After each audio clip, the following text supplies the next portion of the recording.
Muy buenas noches, bienvenidos a otro programa de plataforma. Hoy vamos a tratar un... El primero es uno que ya hemos venido mencionando, pero quiero enfatizar en la parte de la deuda específicamente, que es el del presupuesto.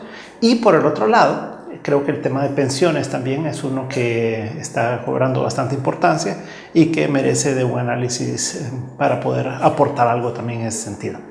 Si comenzamos por el lado del presupuesto, el presupuesto, como ya lo hemos conversado en varias ocasiones, pero solo para recapitular, recordemos que tiene alrededor de 6.400 millones de dólares en total del gasto del gobierno y que esto es un 8.7% más.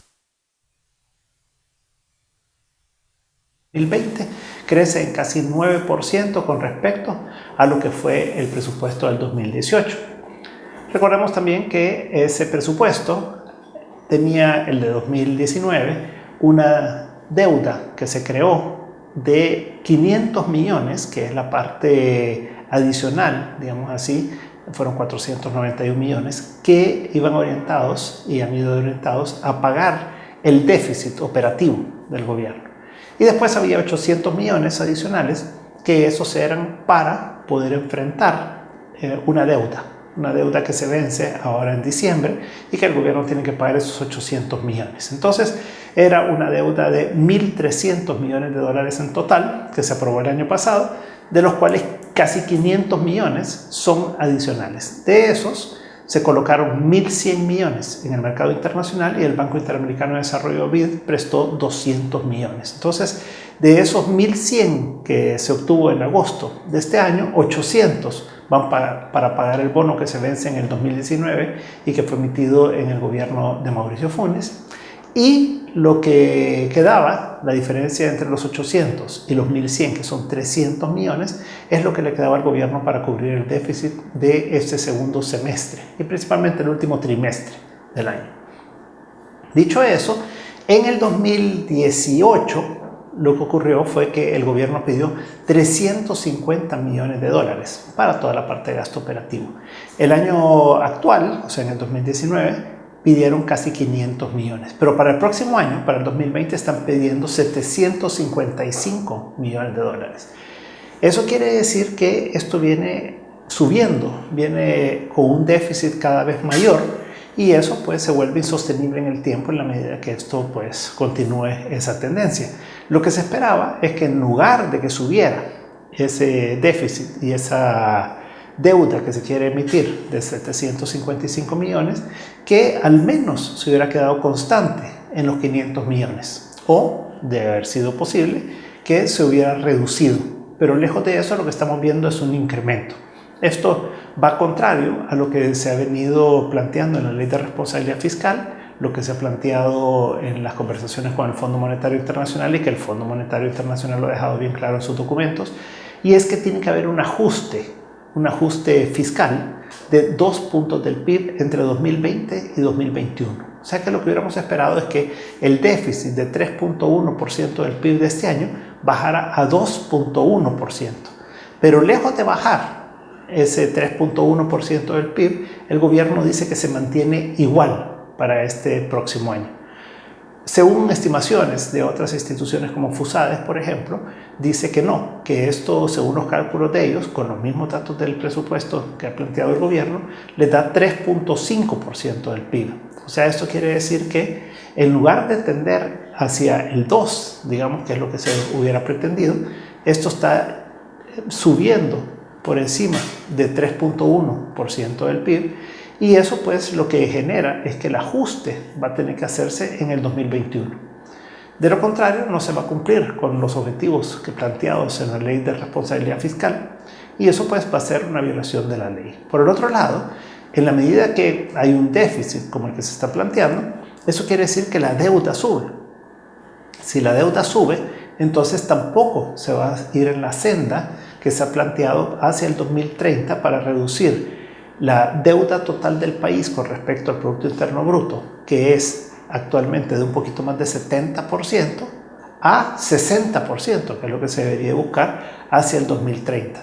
Pero entonces, este año, en lugar de quedarse constante, digamos en 70 o bajar a 69, lo que está ocurriendo es que con este incremento de préstamos que está pidiendo el gobierno a la Asamblea Legislativa que la apruebe, estaría llegando aproximadamente a 72.7% del PIB, o sea, casi 73% del PIB, lo cual no es consistente con la Ley de Responsabilidad Fiscal ni con los objetivos que tenemos a corto, mediano y largo plazo en materia fiscal. Entonces, lo que queda claro es que el país ya no tiene una capacidad mayor de endeudamiento porque está ya en un límite superior muy alto, y hay que recordar cuál es el impacto.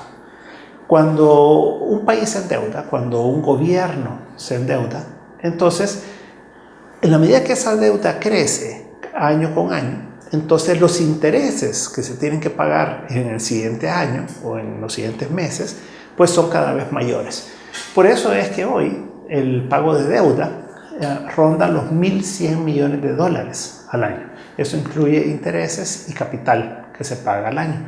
Entonces, el problema del país es que en la medida que el fisco tiene que destinar más recursos a pagar intereses y capital de la deuda, entonces eso le genera que le quedan menos recursos para poder invertir.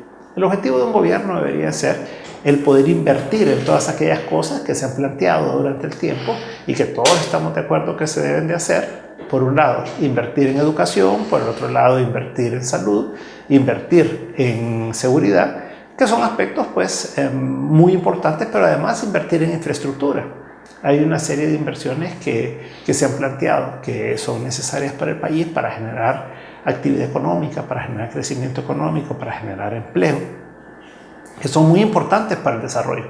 Pero si no hay recursos disponibles, por un lado, a través de impuestos, o por el otro lado, a través de préstamos que pudiera haber porque ya no hay capacidad de endeudamiento, entonces esos proyectos no se pueden hacer. Entonces, el gobierno está en una disyuntiva muy importante. Tiene objetivos de lograr ciertos resultados y para eso se requiere que haya recursos, pero la economía no está creciendo al nivel que debería. Recordemos que en la medida que la economía crece, en esa medida se generan una mayor recaudación de impuestos y entran más ingresos al gobierno y por lo tanto puede hacer otras inversiones. Y en la medida que no hay un mayor crecimiento y que además esto implica que no hay mayores ingresos, entonces no se puede estar incrementando el gasto de esa manera y no hay recursos disponibles para inversión. Entonces, ante un panorama bastante complicado fiscal del país, en la medida que no hay capacidad de endeudamiento, ¿cuál es la opción que tiene el país para crecer? El sector privado. Recordemos que la mayor parte del empleo y la mayor parte de la actividad económica productiva en el país proviene del gobierno. Del sector privado, no proviene del gobierno. Entonces, en la medida que eso sucede, que el sector privado es el motor realmente de la economía, entonces lo que tiene que haber es más inversión privada. Hay una necesidad de inversión privada nacional e inversión privada extranjera. El ambiente que yo escucho de diferentes instituciones que han estado visitando el país e inversionistas es que hay un ambiente muy positivo allá afuera. Hay muchas empresas, muchas personas interesadas del país.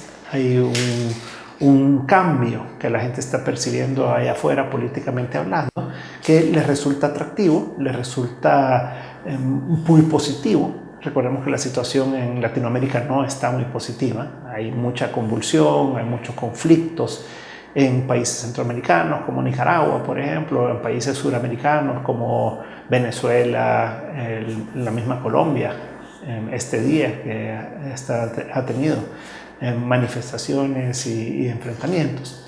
Por el otro lado, Ecuador, Chile, la situación tan grave que ha estado padeciendo Argentina también, Bolivia, ya no se diga, el mismo Brasil, que tiene una situación de un crecimiento económico muy bajo. Entonces, en Sudamérica, pues las oportunidades de inversión se ven bastante limitadas. Entonces, los inversionistas extranjeros buscan otros mercados y El Salvador comienza a ponerse en el panorama y por lo tanto se vuelve muy positiva las posibilidades de El Salvador de atraer inversión. Y eso es lo que tenemos que hacer. Lo que tenemos que hacer es poder atraer inversión,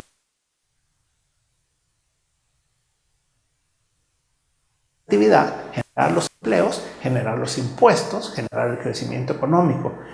Y de esa manera entonces poder tener un mayor dinamismo en el país. Y entonces, en la medida que esa actividad genera los impuestos, eso se puede invertir en diferentes obras de infraestructura u otros proyectos sociales que el país y el gobierno tengan. Entonces, la clave está en cómo se hace para generar confianza a nivel nacional e internacional de que este es un país diferente ahora, que es muy positivo y está anuente a recibir inversión y va a dar las facilidades para eso, con la tramitología, por ejemplo, que se reduzca, etc. Entonces todo eso genera un ambiente positivo. Entonces ojalá que eso pueda traducirse en un mediano plazo, porque recordemos que eso para otros, sino que lleva tiempo el que los inversionistas primero vengan y analicen el país, segundo, después puedan decir, bueno, yo quiero invertir en esto, después viene el proceso ya de tomar la decisión de invertir, de crear empresas o comprar empresas, de generar los financiamientos necesarios para poder invertir también y después ya ejecutar la inversión. Entonces, esto pueden ser 2 años para que alguien que venga hoy al país a conocer y que comience a buscar opciones pueda ya hacer una inversión efectiva en el país. Por lo tanto, es muy bueno que esto esté sucediendo porque eso puede ir generando a mediano plazo un mejor ambiente, pero no es algo inmediato, sino que es algo que lleva tiempo, hay que construirlo, se ha destruido mucho por demasiado tiempo y por lo tanto ahora hay que construir una nueva imagen del país y que eso genere un ambiente positivo para la inversión. Entonces, lo que puede generar nada más el crecimiento del empleo y de la actividad económica en el país es el sector privado. El sector público tiene que limitarse a hacer lo estrictamente necesario porque su capacidad fiscal, su capacidad de ingresos, su capacidad de endeudamiento está muy limitada. Y de ahí vienen los comentarios que se han hecho en diferentes ocasiones y que algunas veces han molestado a gobernantes y funcionarios, pero es que el país no tiene una capacidad adicional de endeudamiento muy grande y por lo tanto tiene que priorizar. Tiene que saber escoger sus batallas, tiene que escoger cuáles son las apuestas que va a hacer y en base a eso pues va a tener que definir a dónde pone esos recursos escasos que puede obtener a través de préstamos. Por el otro lado está como parte de esa deuda el tema de pensiones. Las pensiones generan una deuda anual que se va acumulando, eso también es parte de la deuda total del país y también limita las capacidades de endeudarse en otras cosas al gobierno.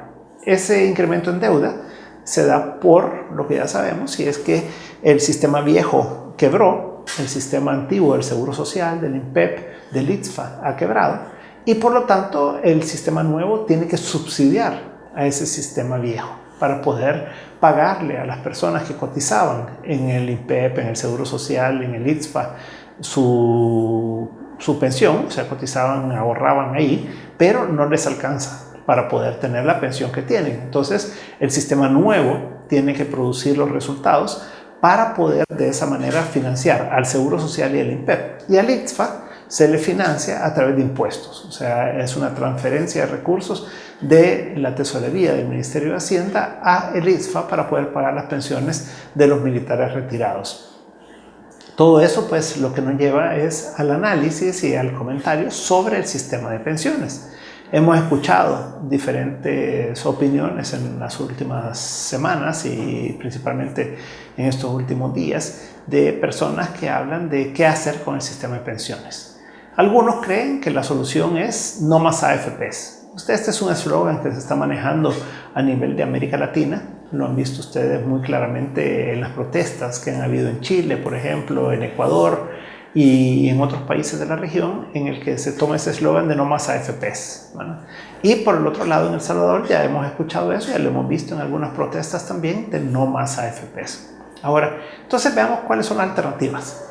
Una alternativa es que se vuelva a crear una institución como las que ya quebraron, como el ITFA, como el Seguro Social, como el INPEP. Esas organizaciones están basadas en lo que se llama un sistema de reparto. Y el sistema de reparto está basado en que los jóvenes cotizan para que la gente de mayor edad pueda recibir una pensión hoy. Entonces, los jóvenes cotizan hoy, ese dinero se utiliza para la pensión que se paga. Y los jóvenes de más adelante, en próximos años, cotizarán para los que se vayan retirando después. ¿Cuál es el problema que hay en el mundo? Es que la situación demográfica ha cambiado. La población no está creciendo. En muchos países del mundo, en algunos se está reduciendo. Cuando usted tiene una tasa de fecundidad, o sea, de nacimientos, menor a 2.1 en un hogar para sustituir a papá y mamá, y los que mueren naturalmente o en accidentes o todo durante la vida, entonces, si no se tiene una tasa de 2.1 en personas que puedan nacer de un matrimonio, entonces lo que ocurre ahí es que no se sustituye a la población y por supuesto no crece. Ahora, los que tienen tasas menores de 2, por ejemplo en Europa o en Asia, hay países que tienen tasas más cercanas a 1 o aún inferiores a 1. Ellos ni siquiera pueden sustituir a la población. Entonces, lo que ocurre es que los sistemas de pensiones no son sostenibles en la medida que no hay más jóvenes, no hay niños que vayan naciendo que puedan sostener a los ancianos. Y eso entonces lo hace insostenible financieramente por un lado. Pero por otro lado también, las personas hoy en día, con los avances de la medicina y todo, viven más. Entonces tampoco se puede financiar pensiones de muchos años más, ¿verdad?, con recursos limitados. Todo eso pues genera presiones sobre los sistemas de reparto. Los sistemas de reparto han quebrado en El Salvador y en el resto del mundo, por lo tanto no es una opción. Entonces nos quedamos con los sistemas de capitalización individual como el que administran las administradoras de fondos de pensiones. Pero ahí hay diferentes alternativas. Y es cierto que las pensiones que están recibiendo las mujeres que ya se retiraron a partir del 2017 y que cumplieron 55 años no son las que se esperan. Y aquí hay que aclarar, las personas que ganan $300 sí tienen una pensión alta. Los que ganan hasta $600 tienen una pensión bastante adecuada, digamos. Pero las personas que ganan más de $600, más de $1,000, son las que su pensión llega a ser algo en el orden de los 20, 22, 25%. Entonces, eso es lo que genera la molestia de muchas mujeres y de muchas personas con el sistema. Y es más que comprensible. Pues todos quisiéramos tener que nuestro salario que terminamos ganando el último día que nos retiramos sea el mismo que recibamos de ahí en adelante el resto de nuestra vida. Por supuesto, eso no es posible porque solo ahorramos una fracción de nuestros ingresos y además las tasas de interés han sido muy bajas y ya conocemos todo el problema de los certificados de inversión de pensiones que han pagado tan poco durante más de una década y que el gobierno se quedó con todo ese dinero. Independientemente de una forma de, bajo este sistema de capitalización individual, poder dar a una persona que se retira una pensión digna, una pensión que puedan dar alrededor del 50% del último salario y que es más del 50% porque en realidad alguien gana por $1,000 pero le dan $800 después de descuentos. Y si le dieran $500, pues 60%, ¿verdad? Entonces, eso es mayor que el 50% en términos efectivos de dinero que recibe la persona líquidamente. Pero tiene que haber unas ciertas reformas, tiene que haber reformas en parámetros. Por ejemplo, en cuántos años se retiran las personas, que ya se ha planteado que se va a ir incrementando 1 año cada 5 años. Y si hiciera 2 años cada 5 años, pues entonces eso podría dar más flujo. Por el otro lado, se puede usar del Fondo de Garantía Solidaria, parte de ese dinero, los ahorros. Y por el otro lado también el subir la tasa de interés, medio punto más durante 2 años adicionales. Y todo eso generaría más flujo y permitiría dar unas pensiones más dignas para las personas que se van retirando. Entonces, en resumen, lo que vemos es que la situación fiscal es complicada, la capacidad de endeudamiento del gobierno es muy limitada, tiene que escoger bien en qué va a invertir y es el sector privado el que tiene que generar ese motor de desarrollo para el país, para que pueda haber más empleo, para que pueda haber más oportunidades, para que las personas puedan tener acceso a más ingresos y que de esa manera pues pueda haber un mejor nivel de vida en el país. Y por el otro lado, las pensiones, pues es un tema fundamental que necesita de más análisis. Lo importante es que lo retome la comisión ad hoc y que lo haga de una manera técnica, bien fundamentada, con estudios bien realizados por empresas de reconocido prestigio a nivel internacional, para que esos estudios actuariales, que son a 70 años, a 100 años, sean consistentes y que la decisión que se tome que sea sostenible en el tiempo. Porque si no, a la larga no se va a poder pagar las pensiones y eso al final de cuentas va a terminar rebotando en incrementos de impuestos para poder pagar esas pensiones. Entonces hay que ser muy responsables, son tiempos difíciles, son tiempos en los que hay que tomar decisiones que son muy trascendentes, no solo para este año y el próximo, sino para generaciones para adelante, y por lo tanto ojalá que tanto los diputados como el Ejecutivo puedan trabajar de la mano, que pueda pasar el presupuesto de una manera adecuada antes del 31 de diciembre y que por el otro lado pueda haber un sistema de pensiones reformado que pueda cumplir con las expectativas de la población.